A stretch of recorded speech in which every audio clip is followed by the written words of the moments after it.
हज के 5 दिन हैं। आप पहले थोड़ी देर के लिए जो ना, ये जो हाजियों पर मैंने देखा है, मिना के दिन जब करीब आने वाले होते हैं ना, तो हाजी घबराए घबराए मिल रहे होते हैं। क्या होगा, खेमे में कैसे रहेंगे, रश बहुत होगा, एहराम कितने दिन पहनना पड़ेगा।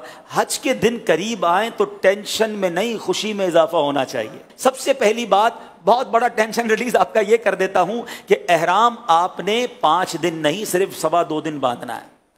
सिर्फ 2.25 दिन का एहराम है। 1-1.5 दिन तो पहले उम्रे में बांध लिया था आपने, फिर काहे की टेंशन है। पहले मैंने कह दिया एहराम फ्रेंडली हो जाओ, और हज में मैक्सिमम 2.5 दिन का एहराम है, कोई 5 दिन का एहराम नहीं है, ठीक है। तो आधा टेंशन तो वैसे रिलीज हो गया होगा। अब आ जाओ हज के 5 दिन क्या क्या है। 8 जुल्हिज्जा, 9 जुल्हिज्जा, 10 जुल्हिज्जा, 11 और 12, ठीक है। ये 5 दिन हज के जो अहम मनासिक हैं वो इसके अंदर हैं। 8 को हमने कहाँ जाना है, इंशाअल्लाह मिना जाना है। कहाँ जाएंगे?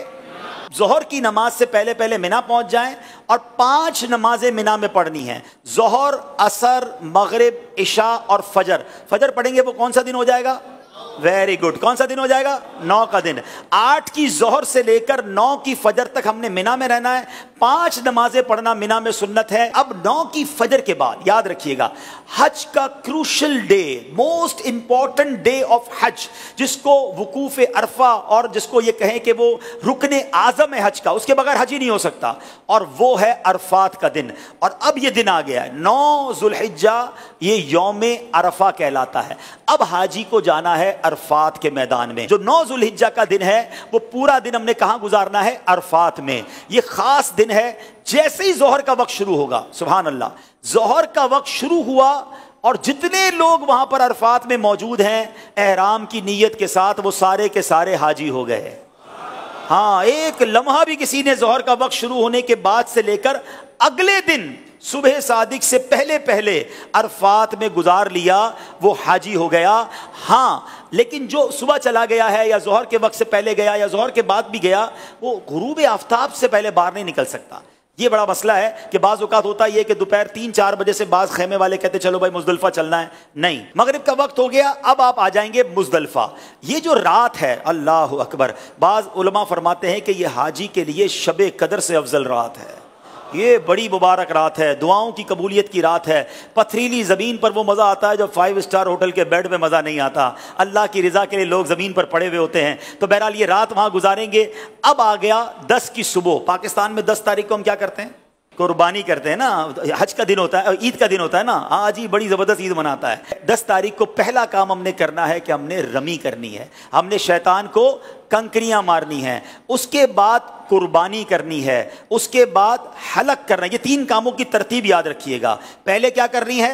रमी करनी है, फिर उसके बाद कुर्बानी करनी है, उसके बाद हलक करना है। आप एहराम से फारिग हो गए। हाँ, एहराम तो पूरा हो गया। अभी तो 10 तारीख की सुबह ही हुई है, दोपहर हो गई जाएगी ज़्यादा से ज़्यादा। 2.5 दिन में आप एहराम से फारिग। सिर्फ एक पाबंदी बाकी है जो मर्द और औरत के मामलात हैं, बाकी यू आर फ्री नाउ। अब उसके बाद तवाफ़ुज़ ज़ियारा कर लें तो वो पाबंदी भी ख़त्म हो जाएगी।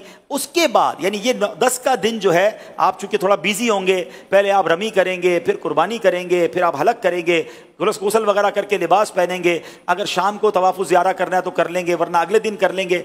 अब सिर्फ आपने 11 और 12 का दिन गुजारना है मिना में, और रातें गुजारनी है मिना में, और रमी करनी है। एक वाजिब बाकी रह जाएगा जिसको तवाफ़े रुखसत कहते हैं, वो जब वतन जा वापस जाना होगा तब आप कर लेंगे। तो ये है हज, जो ये 5 दिन हैं। इसमें पहला दिन मिना में, अगला दिन अरफात में, और बकिया 3 दिन भी मिना में गुजारने हैं। ये ऑल टुगेदर 5 दिन बनते हैं। और आखिरी दिन 12 को असर के बाद, मगरिब से पहले पहले आप मक्का आ सकते हैं। तो यूँ देखा जाए तो ये 4.5 दिन बनते हैं और 4 रातें हैं। तो इट्स नॉट ह्यूज वर्क। कोई टेंशन डालें, अपने साथ आप ज़रूरत का सामान ले जाएंगे और लोगों में तकसीम करते रहेंगे तो इंशाअल्लाह हज में कोई टेंशन, अल्लाह ने चाहा तो नहीं होगी। आप दूसरों को टेंशन रिलीज करने का ज़हन बना लें, इंशाअल्लाह आपकी टेंशन पहले ही ख़त्म हो जाएगी। इंशाअल्लाह हम दूसरों की मददगार बनकर हज करेंगे इंशाअल्लाह।